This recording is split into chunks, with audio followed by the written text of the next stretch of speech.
Today on Lockie and Lukey, we've got our ignition cables, which have our rubber boots, which we are replacing with the old ones, which have acorn boots, which we screw in, which will be a bit difficult, but we can see if we can fit them in there.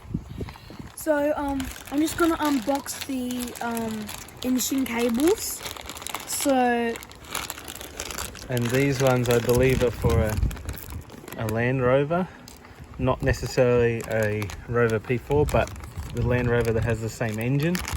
So they may be slightly different, but it's the same engine, potentially a different distributor, because the newer Land Rovers, I believe, don't have the acorn plugs. But hopefully we can make this work.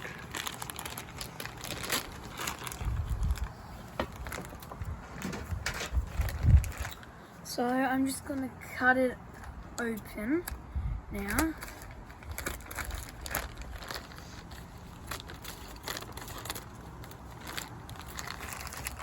So these are our ignition cables, and we're just gonna replace them with the old ones because the old ones are getting a bit old and a bit not good. And these are labelled. To be honest, I don't know if the labelling, I'm not a mechanic, but I don't know if the labelling matches the cylinder order or the firing order. But I'll look on the cylinder head. I believe that there are some numbers somewhere on the cylinder head that match the cylinders, and I might just sort of marry up those numbers rather than if it's firing order versus logical order. So we've found our firing order. The code is the 1342. So that's probably the order of all the ignition cables. So I don't lose track, I'm going to just start with one at a time. So I'm going to just start with the back one and see where it connects, because I don't want to lose track of which one goes where and make a mistake. Let's just take one off and see if one will fit. And if one fits fine, then probably the rest will fit. So that's just the first one. I'm going to pretend that that's number one because I really don't know what it officially is called. Let's have a look. So this one had an acorn fitting. This one has a regular looking fitting. I don't know if this will make good contact instead of an acorn. This is what we're going to find out.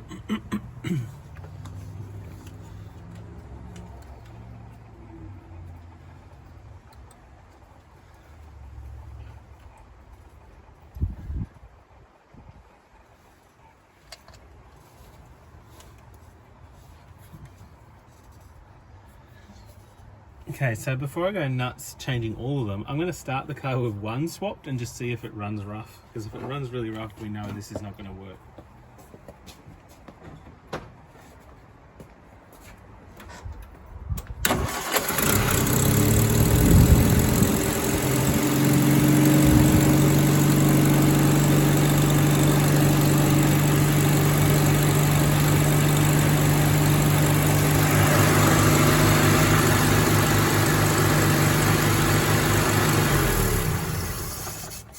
Okay, that's a good sign. So that's one down. So I don't lose these in order. I'm going to put them in order over here. So first one is first, so we don't lose them. I'll put the second one. Hello. I'm going to do the second one now.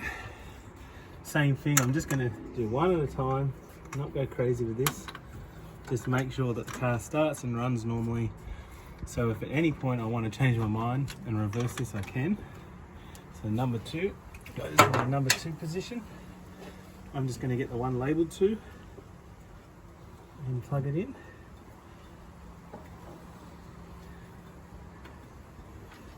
And the reason we were doing this, I felt like the spark was jumping between the cables. I could feel a bit of cross firing going on, and when I touched the cables before, I was getting an electric shock. I just touched number 1 while it was running then, no shock on the new cables. So I think something wasn't quite right with the old cables. Okay, again, I'm going to start it and we'll see how it runs.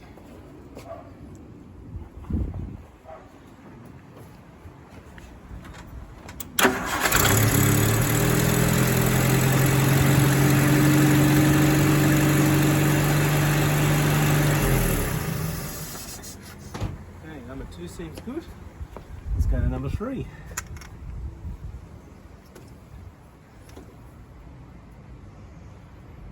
What I might actually do is keep the old ones in the boot. In case driving along these things wiggle themselves out, I'll always have the originals with me and I can quickly swap them out on the roadside if something went wrong, because I have no idea if these are meant to fit an acorn fitting or I'm just making them fit one. But yeah, I'll always have a backup plan in an old car.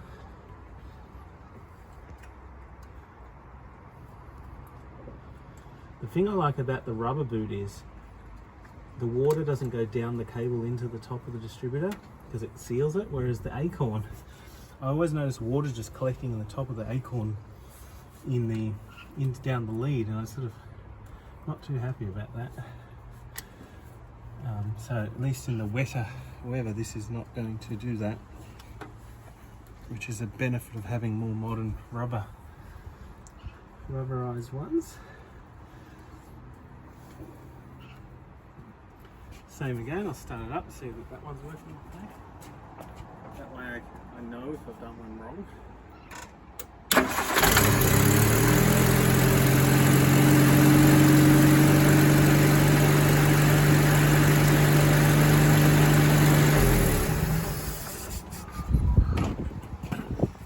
Seems fine.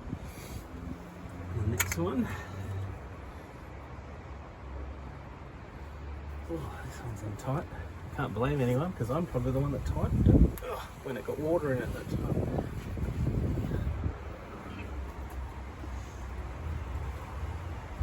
Oh, I'm going to have to put a glove on for this one.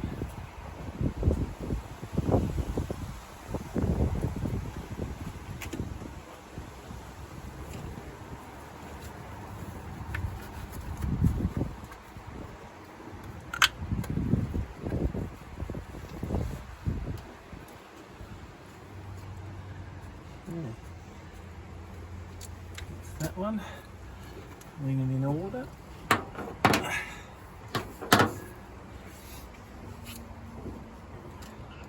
Number 4. I like that the new cables already come labelled, which is handy. It's a nice touch.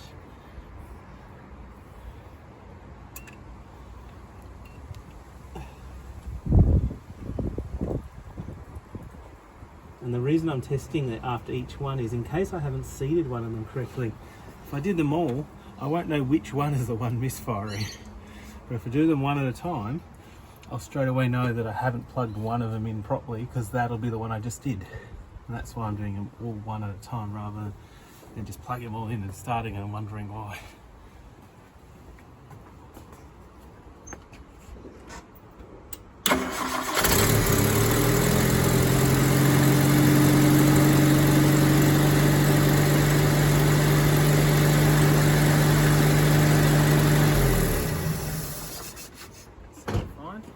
Now the last one actually goes to the coil pack, and this is what gets the most grease all over it out of anything. And I actually take this one off, give it a bit of a clean, because it's always covered in oily grease, because that's where the oil filler pot is. It's not in the best location, unfortunately. It's located right next to all the oily stuff like the air box here. It's always oily. Look at this is all oily stuff, because that's filled with oil. The air filter here is filled with oil. So it would be nice if I could at some point relocate it to a less oily place, but I'd have to run more wires and try and find a place for it. So at the moment I'm just going to swap it out. It appears to use similar connector to the new one, except for the acorn on the other end. I have got that cable tied in, I'll have to cut that out. I only had it because it kept jiggling, so I just cable tied it to stop it from jiggling.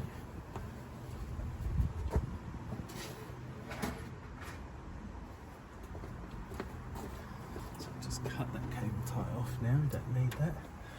And hopefully the new cable is good enough that it won't jiggle around like the old one did. that is the primary coil that creates the spark. Okay, I'll just clean myself up before I do this and make sure that this is clean still. I probably could wrap this up in something once I've done it so the oil doesn't get on it. Hopefully this is long enough too. I don't know if the placement in the coil of a Land Rover versus this and how different the two placements are. Hopefully it will all fit nicely.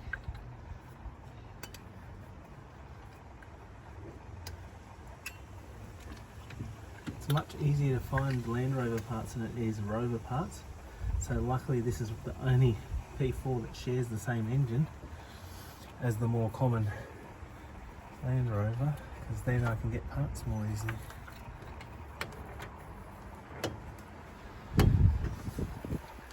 Okay, that's on. This is the most critical part because it's what actually makes the spark. So if it's not on, you'll know because nothing will happen. It'll just turn and never start. So let's try that one out.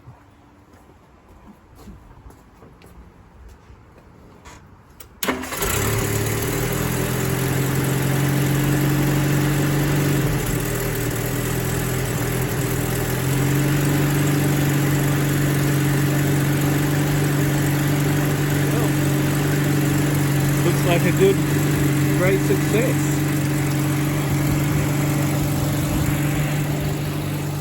And remember guys, if you want to see more videos on the Rover P480, like, subscribe and watch more of our videos. Toodaloo!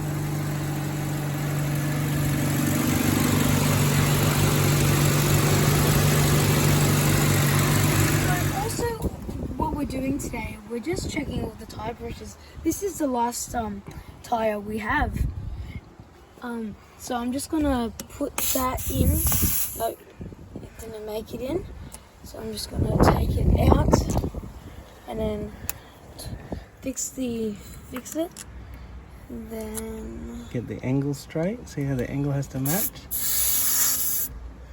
Yeah, let go. You got that. Now you can check the readout. So oh, got to keep the angle straight, otherwise it will release. So when you put it in, make sure that you get the valve. You don't want to break the valve stem. Keep it in perfectly straight. Then you can work. And what I need to do, I need to get it to free. So what I'm going to do, I'm going to hold it down. Then I'm going to let go. See? Not yet. Hold it down. Have a look now. It might be at free. It's at free. Right on free. So it's right on free, and then that's how we know our tires are pumped up really well. So I'm just gonna put it on now.